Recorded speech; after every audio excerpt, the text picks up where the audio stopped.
Okay, good evening or good afternoon. I'm going to take about 25 or so minutes, maybe 30 minutes, to go through some ideas that are very, very big.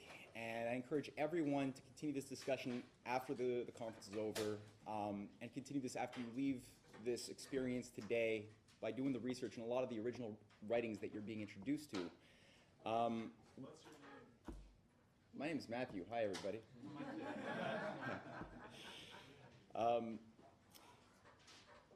As we've seen from the previous presentations, there comes points in human history where we encounter pregnant moments, moments where the ideas that organize the society into a certain direction confront reality, where reality starts pressing upon the conceptions that we've been allowing ourselves as a species governed by free will to either obey or not obey. So there's a certain reality, and if our ideas are not in harmony with that reality will come creeping up on us in the form of an unnecessary war, and the realization that we haven't been producing what we needed to produce to sustain our population, and we have a collapse, in the form of banking meltdowns where people start worshiping money, thinking that that's the source of value and power and wealth instead of something more profound and more real.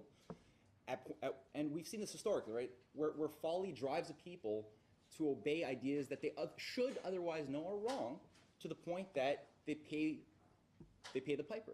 You have a collapse of civilization. You have banking collapses. You have unnecessary wars.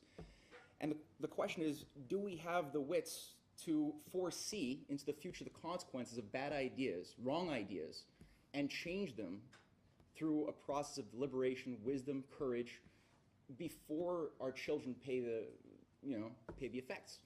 And we're sitting today, as we all know, on the biggest bubble, financial bubble in history. We're sitting on the verge of a major war between NATO powers and countries that want to have a future, like Russia, China, and their allies.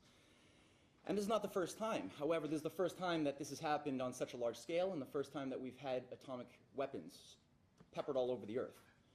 I'm going to introduce something which has been touched upon in previous presentations, by looking at somebody who Mr. LaRouche has cited on many an occasion as being a key figure in this battle towards liberating mankind from the folly of self-destruction, who is a leading scientist, somebody who most North Americans don't even know, and yet who is a national hero in Russia, a leading member of the Russian Academy of Science, as is Mr. Lyndon LaRouche himself, who is a member of the Russian Academy of Science. But this man was named Vladimir Ivanovich Vernadsky. And Vladimir Ivanovich Vernadsky is a man who is known to be the founder of a field of study called biogeochemistry, but he's much more than that. He's an individual who was born during the American Civil War in Russia, in St. Petersburg. He had died right at the end of World War II. So he lived through a very turbulent period of history. And just as we heard from Gilles, the fact that the American experience of the American Revolution or the American Civil War were not American experiences. There are certain battles that happened geographically expressing themselves in the form of the United States, but they were globally extended processes. Right? The American Revolution was not supposed to be something that ended in America. It was supposed to be a process that overturned the idea of the divine right of kings around the world that was supposed to be successfully replicated in France, Poland, Germany, and beyond, into Russia and everywhere else. With Lincoln, his allies immediately were invited and brought to Japan, to Russia, to Europe, to South America, to bring that system of Hamiltonian political economy to these countries so that they could fight for the first time British free trade, British monetarism, the idea that there are divine rights of a master class who have a certain body of rules that they are governed by, and that the rest of the masses who have to remain poor and enslaved intellectually and physically have a different set of rules. That idea had to be scrapped. And Vernadsky is the man we're going to look at both as a figure, as an individual, who we all have a right to know and must actually start mastering some of his concepts as we move into this new system that's being organized by the initiatives of the New Silk Road, space exploration, and everything we've heard today so far, which are founded upon certain principles of natural law. And all of the greatest scientists, I was always struck by, and maybe you've noticed too, but the greatest scientists who made real paradigm-shifting discoveries were never just ivory tower scientists. These were people who were implicated politically in major battles, whose lives were sometimes taken, who were risking their lives, and getting their hands dirty in reality to apply their insights into natural law that they got, as Benjamin Franklin did through his studies of electromagnetic phenomenon, to making lives better for people, and in so doing, making better systems of law, better standards upon which we judge a law to be good or bad. Vernadsky was absolutely no different. So, this is as I said, his father, two of the key influences in Vernadsky's life as he was growing up in a world which was being swept by this internationalization of the Hamiltonian credit system of protective tariffs, state-directed productive credit working with national banks, internal improvements, scientific and technological progress. This idea was sweeping the world in the period of the late 19th century. Two of the most influential figures in Vernadsky's life were his father, a leading political scientist who had translated the works of Henry C. Carey and the other Hamiltonian thinkers in America into Russian and fought to apply them, as we saw with the manifestation of the Philadelphia-produced trains that went to Russia to build the Trans-Siberian railroads.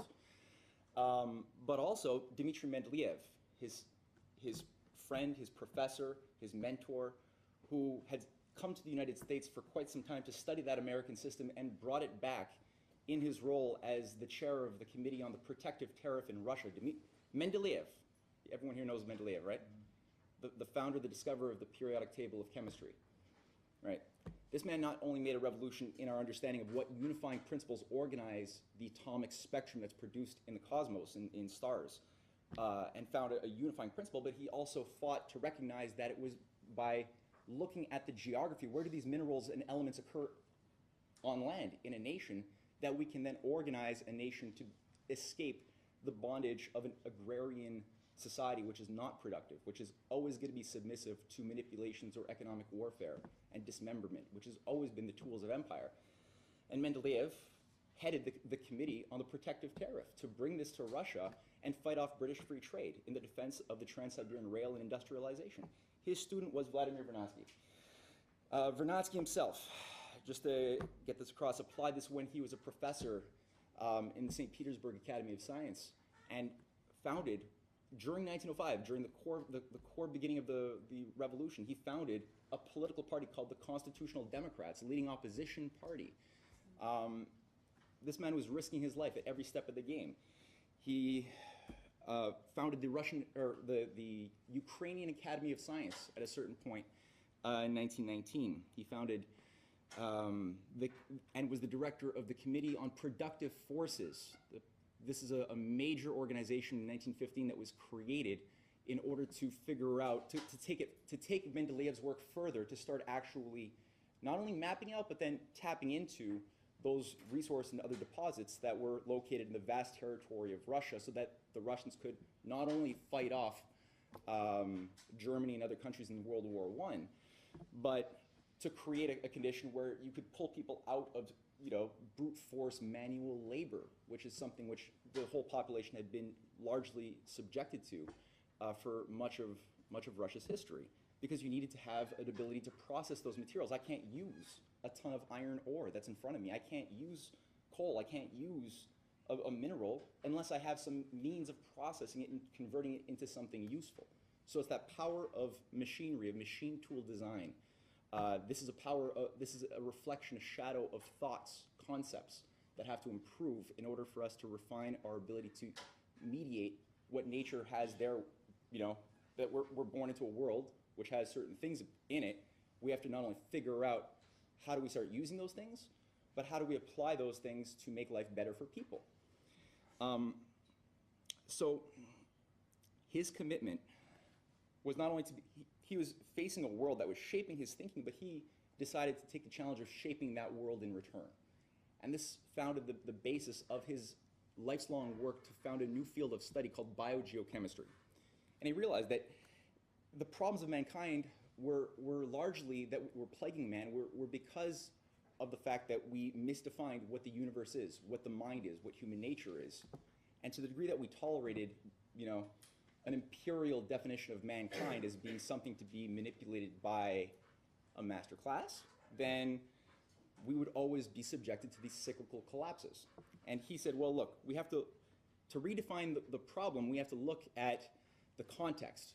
Biology, nor chemistry, nor physics, nor geology occurs separately. All of them are fields, but that interconnect. The reason why we have mineral deposits is largely on the Earth is because you have hundreds of millions of years of life, producing, and areas where you have iron deposits. This is produced largely because of certain types of bacterial formations over time, utilizing iron, concentrating in certain areas, and then over time you have the buildup of certain deposits. You don't seem to have those things in places like the moon, where there isn't much of a presence of life, as we now know. You have a much more dispersed form of atomic spectrum on the Earth's surface. On the moon surface. On the Earth's surface, you have it much more concentrated in areas where you can actually access it. The very existence of our ozone layer could not exist were it not for the appearance of certain forms of living technology like photosynthesis, the chlorophyll molecule that could produce free oxygen in a way that allowed it to accumulate, that thus had a certain effect upon how life could then evolve in an environment by limiting a certain amount of the ultraviolet light and X-ray light that would otherwise be very destructive. You wouldn't want to live on a world with no ozone layer. But the ozone layer couldn't exist were it not for the development of certain type of biological creations like photosynthesis. So he saw that there was an interconnectedness, and he said, let's on the one hand, create a new field of study, and let's observe as well that all of the observable and discoverable, meaning discovered and not yet discovered forms of existence, atomic existence, energetic and atomic, exist either in one of three forms. Either it exists in the form where it's animated by life, in which case we'll have the biosphere, where you have atoms that are not animated by life, right? Walk around, you see some rocks, concrete's another thing, rocks. There's carbon in them, there's carbon in the plant, but it's not the same carbon because it's not animated by the same action, the same principle.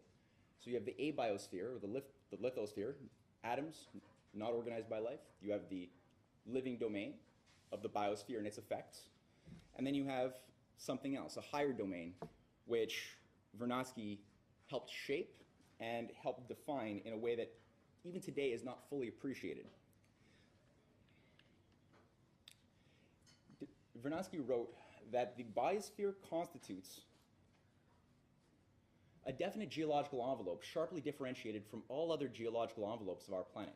This is so not only because the biosphere is populated by living matter, having enormous significance as a geological force, completely reworking the biosphere and transforming its physical, chemical, and mechanical properties.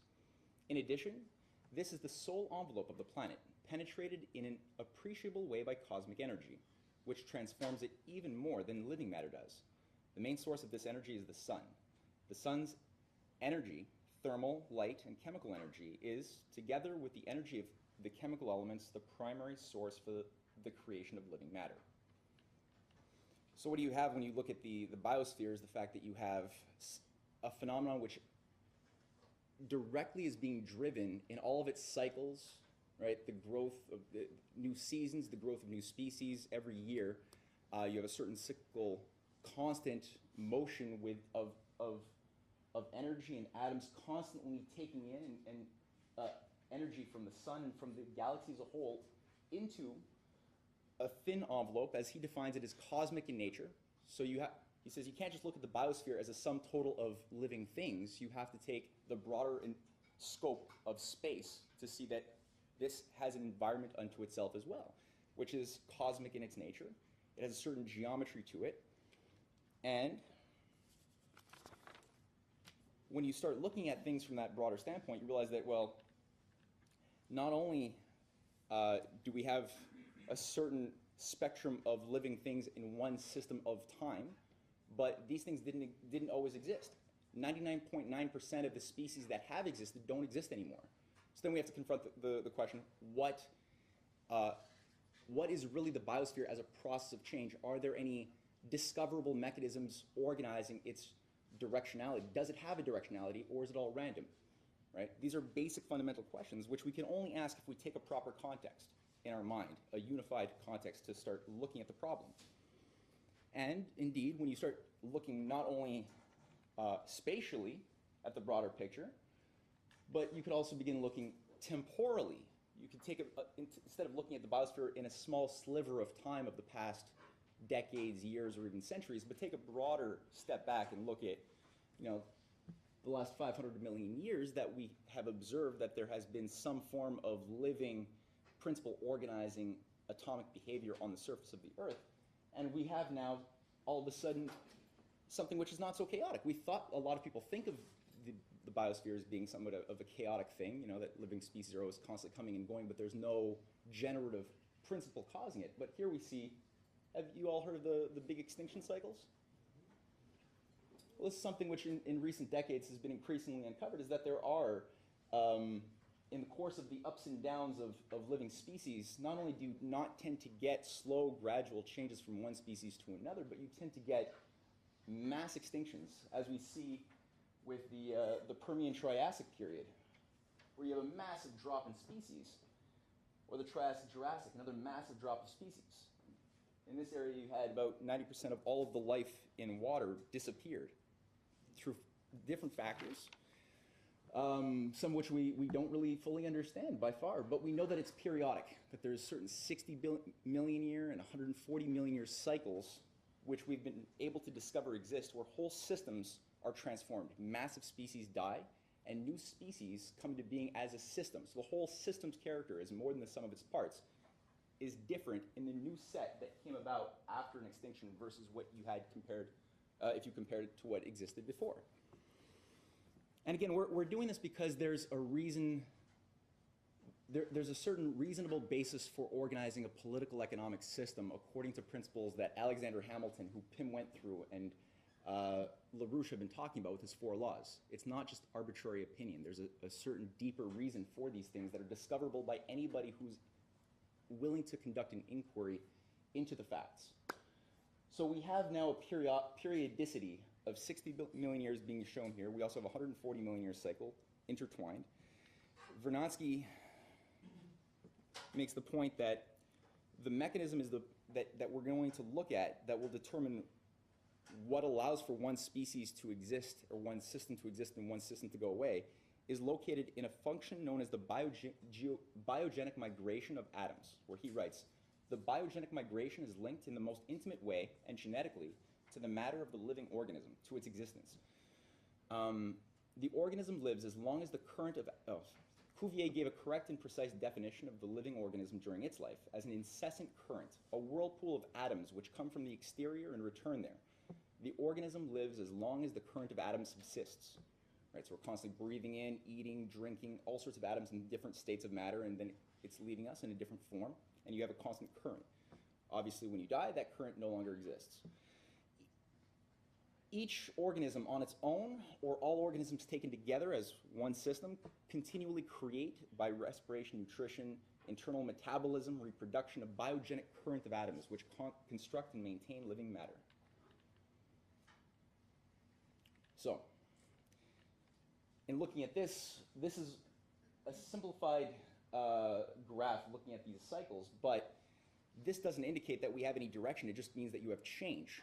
But this is, and if you just look at this graph, it would look like the change is being driven just by, things growing, collapsing, like any civilization historically grows, collapses. But this is actually not reality, because reality, if you actually look at the evidence shown so far in the fossil records that we have access to, evidence is indicating that, in fact, you do have, just like in human civilizations, population growth.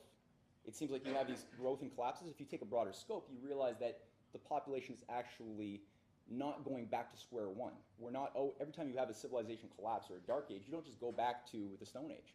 There's a certain basis upon which you have a growth function. But then again, how does the biogenic migration of atoms express itself in this growth function? And what Vernadsky zeroes in on is that he calls it one of his geochemical principles. The evolution of species leading to the creation of new stable living forms must move in the direction of an increasing of the biogenic migration of atoms in the biosphere. I'm sorry that I don't have enough time to really elaborate on this as much as I'd like, but we'll have to move through it and can pose questions maybe after the conference is over. One way of looking at this is that not only do you have a greater quantity of the overall organisms, but you also have a growth qualitatively, as we've seen that there's a certain ratio between lower metabolic rate organisms and higher ones that have a greater power of converting matter and energy into work over time. So we're going to look at some examples, about 4 of them, just to get a flavor. There's thousands of examples, though, that exist on our website and on other websites, which will give this more definition. So one example between there's something known as the PT extinction, one of those, the big extinction where I said 90% of the marine life disappeared. There's one example of 2 types of mollusks. One is called an articulated brachiopod. The other one is called the bivalve mollusk. Both of them have a very similar biogeochemical identity in the sense that both of them take in certain types of chemicals. They use certain types of foods. They have certain types of common predators. And they both serve a similar function in terms of what they do. You follow their behavior. However, one of them took a really big hit. This one, which was the dominant one of the 2, they both coexisted, but this one being dominant before this extinction cycle, completely took a hit and almost became, almost was wiped out. Whereas this one, the bivalve mollusk, just continued to grow and actually thrive, becoming the hegemonic one. What's the difference between the 2? They do the same thing. They're very similar, except one of them has a metabolism which is about 10 times greater in its intensity than the articulated brachiopod. This one has to consume approximately 10 times more, but it has more of an efficient conversion of matter into energy to perform work than the one that took the big hit. An example of species, for example, mammals. We know mammals were relatively newer in their appearance in the biosphere than either reptiles or amphibians. Amphibians came much, much earlier. If you look at the food absorption in either a lizard or a mammal, you got 2 different relative functions, where one of them,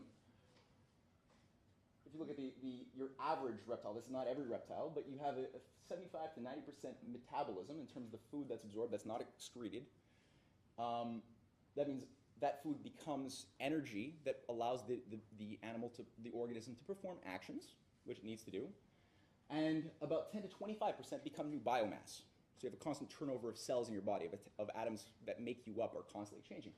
That is replenished in a much larger proportion than the mammal species, which on average only has about 1 to 3% becoming new biomass, replenishing dead cells, and about 97 to 99% becoming direct energy for heat for actions. This, as we know, gives animals an advantage whereby we have greater mobility, right? Greater ability to regulate internal heating, so you don't just die in the winter. You don't just you don't literally just stop moving when it's cold, as you have a problem with a crocodile in wintertime in Montreal. That thing's not going to last. But also there's certain other things that we're going to touch on.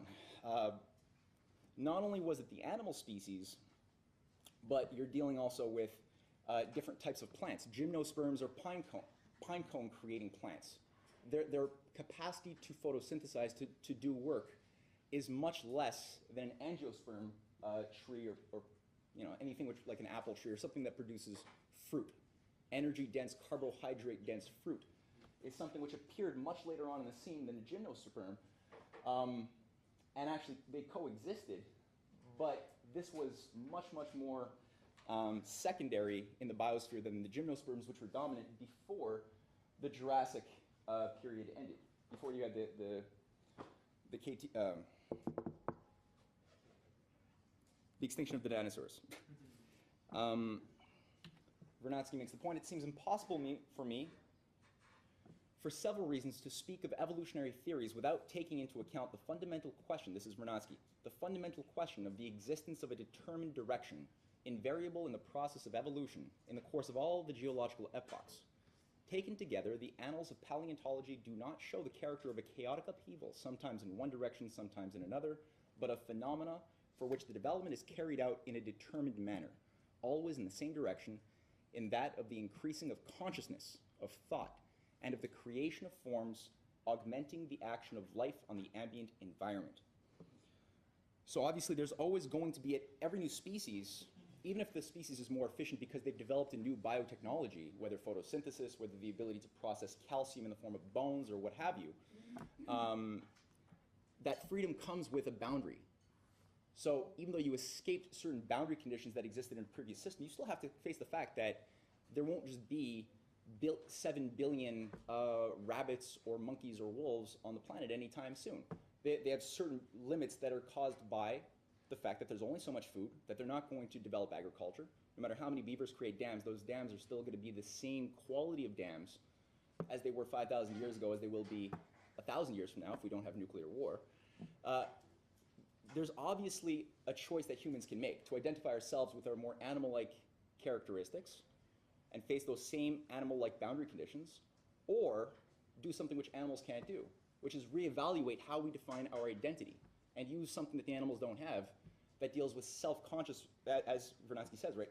We have a power of consciousness, of thought, to create, and the creation of forms, augmenting the action of life on the ambient environment. So we can run away from that boundary condition and try to act small so that we don't touch nature and maybe just prolong the inevitable collapse, the heat death, you know, the fact that at some point we will have an asteroid and we just have to accept the fact that civilization is going to get hit like dinosaurs did and just try to like eke it out in, you know, little local control zones with not a lot of advanced technology, just a lot of bixies. Or we could run towards those boundary conditions by investing more in those things that will allow us to stop an asteroid. Things like, you know, you definitely need to have certain very high quality lasers, certain high quality forms of control of the atom to be able to deflect a massive asteroid coming at us. Which brings us to the question, desalinating water, greening deserts, right? How are you going to elevate people out of poverty forever? How can we break that extinction cycle is the big question.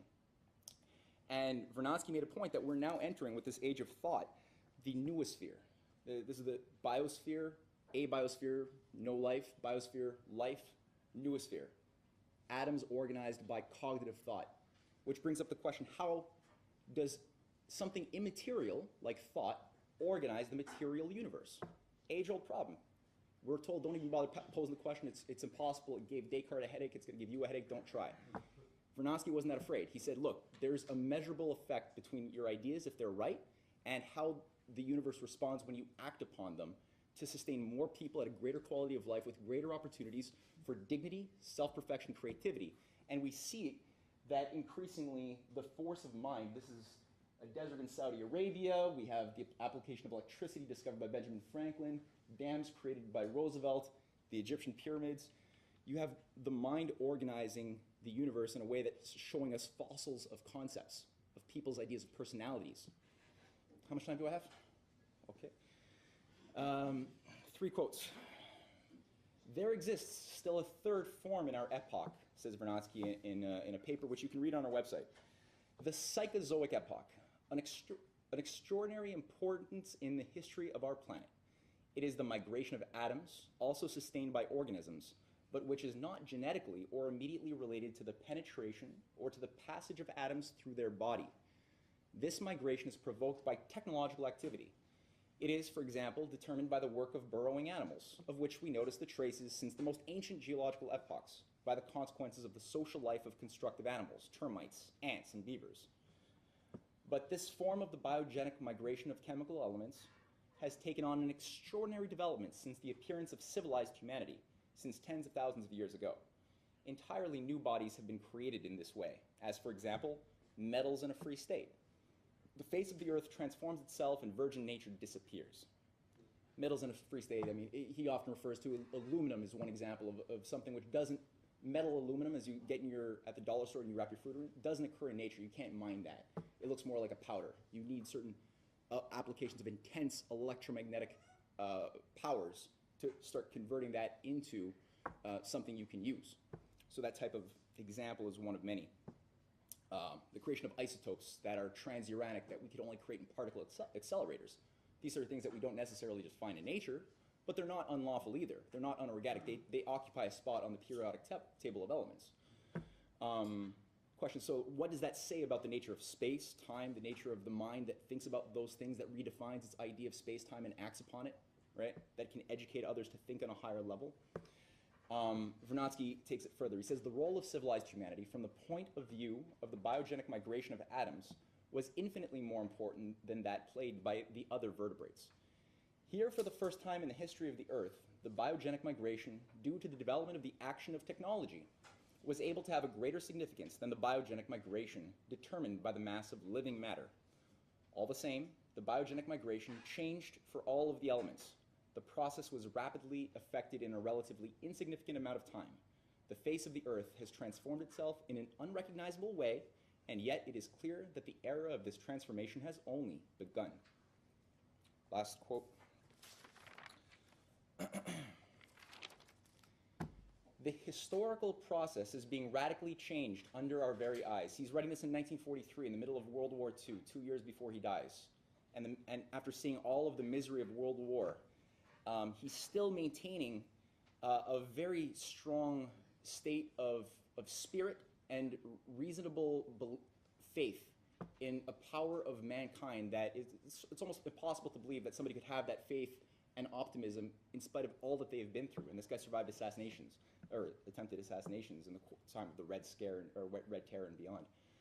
The historical process is being radically changed under our very eyes. For the first time in the history of mankind, the interests of the masses on the one hand and the free thought of individuals on the other determine the course of life for mankind and provide standards for mere ideas of justice. Mankind taken as a whole is becoming a mighty geological force. There arises the problem of the reconstruction of the biosphere in the interests of freely thinking humanity as a single totality.